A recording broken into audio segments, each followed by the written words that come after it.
કોંગ્રેસનું રેલ રોકો આંદોલન સ્થગિત। મોટી સંખ્યામાં કાર્યકરો ઉત્તરાયણ રેલવે સ્ટેશન પહોંચતા રેલવે પોલીસ તૈનાત। માંગણીઓ બાબતે સકારાત્મક જવાબ આપતા રાહત। સુરત કોંગ્રેસ દ્વારા ઉત્તરાયણ સ્ટેશન ખાતે આજે યોજવામાં આવેલો રેલ રોકો આંદોલન કાર્યક્રમ હકારાત્મક પ્રતિસાદ મળતા હાલ પૂરતો સ્થગિત રાખવામાં આવ્યો છે। વડોદરા ડીઆરએમ ઓફિસના એરિયા ઓપરેશન મેનેજર તાત્કાલિક સુરત દોડી આવ્યા હતા અને કોંગ્રેસ દ્વારા કરવામાં આવેલી મુખ્ય માંગણીઓ અંગે સકારાત્મક જવાબ આપ્યો હતો।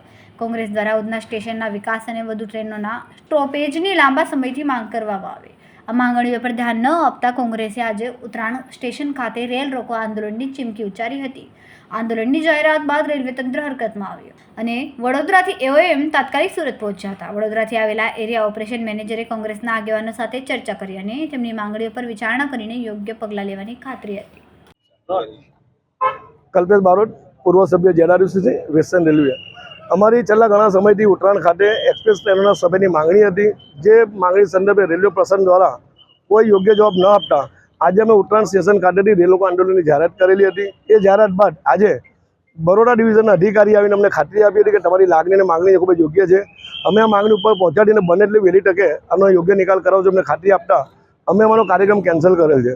અને બીજું કે નવસારી લોકસભાના સાંસદ CR પાટીલ જો એમના લોકસભા વિસ્તારમાં ઉધના સ્ટેશનનો વિકાસ કરાવી શકતા હોય તો સુરતના સાંસદ શું કરે છે? પહેલી વસ્તુ સુરતના સાંસદને બી ખબર નથી કે સાંસદ છે, હજુ બી એમનો મગજ એવું છે કે કોર્પોરેટર છે। એમના સાંસદ બન્યા બાદ અહીંયા ટ્રાફિક પોઈન્ટ મૂકવામાં આવે, અહીંયા સર્કલ બનાવવામાં આવે। ભાઈ આ રજૂઆત કોર્પોરેટર કરશે, તમારું કામ નથી। તમને આ વિસ્તારના લોકોએ ચૂંટીને સંસદમાં મોકલ્યા છે, સોરી છેતરપિંડી કરીને તમે સાંસદ બન્યા છો।